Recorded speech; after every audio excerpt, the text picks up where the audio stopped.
আজকে পড়া সবগুলো পড়ে এসো। পারবা বলতে? বলো, কোন দেশে অনার্স পাস করেও রিক্সা চালিয়ে খেতে হয়? বাংলাদেশ। আচ্ছা, বাংলাদেশের কয়েকজন জনপ্রিয় গায়কের নাম বলো। হিরু আলম। আরেকজন কি? ভুলে গেছি। হাত পাতো। এটা হইতেছে কি মাহফুজুর রহমান। মাহফুজুর রহমান। হ্যাঁ। কোন দেশের মানুষ করোনার চেয়েও বেশি শক্তিশালী? বাংলাদেশ। পৃথিবীর সর্বপ্রথম তেল ও পেঁয়াজ ছাড়া রান্না কোন বিজ্ঞানী আবিষ্কার করেন? শেখ হাসিনা। হ্যাঁ। কোন দেশের মানুষ বিয়ে বাড়িতে ভাত রেখে মাংস বেশি খায়? বাংলাদেশ। আচ্ছা, বাংলাদেশের কোন নায়ক কাবিননামা ছাড়াও একাধিক বিয়ে করতে পারে? শাকিব খান। আচ্ছা, বাংলাদেশের প্রতিবন্ধী কাকে বলা হয়? টিকটকারদের। হ্যাঁ।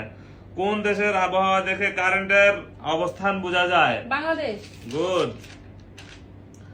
কোন দেশে ঘুষ ছাড়া চাকরি হয় না? বাংলাদেশ। কোন দেশে সেহরি ও ইফতারের আগে কারেন্ট চলে যায়? বাংলাদেশ। গুড। কোন নায়িকা সিনেমা না করেও কিছুদিন পর পর আলোচনায় আসেন? পরিমণি। গুড। কোন নায়িকা রাস্তায় রিকশাওয়ালার সাথে চুমু খেয়ে ভাইরাল? শিরিন শিলা। গুড। কোন দেশে হলুদ সাংবাদিক বেশি? বাংলাদেশ।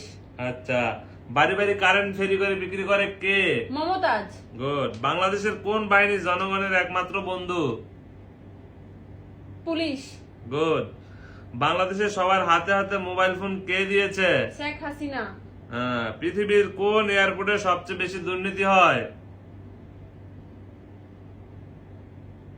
ভুলে গেছি স্যার। এটা তো একদম সহজ প্রশ্ন।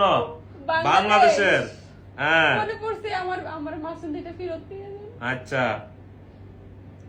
বাংলাদেশের প্রবাসীরা দেশের জন্য কি? হাত পাতো। দেশের জন্য যোদ্ধা। বাংলাদেশের প্রবাসীরা দেশের জন্য যোদ্ধা। এরা দেশের জন্য সর্বত্র যুদ্ধ করে দেশের উন্নয়ন করতেছে, দেশের রেমিটেন্স পাঠাইতেছে। ঠিক আছে? জি। বাংলাদেশের অর্থনীতি চাকা সবল রাখতেছে একমাত্র প্রবাসীরা। ওকে, সবসময় মনে রাখবা। তুমি আর ফেল, তুমি পাস করতে পারতা না। তুমি আবার পড়ে আসবে এগুলা। ঠিক আছে? কালকে থেকে এগুলো সব পড়ে আসবা। নাইলে এটা দেখছো কি, এটার বাড়ি সবগুলা পিঠের মধ্যে পড়বো। ধরো কলম, ধরো। আসসালামু আলাইকুম স্যার। ওয়ালাইকুম সালাম।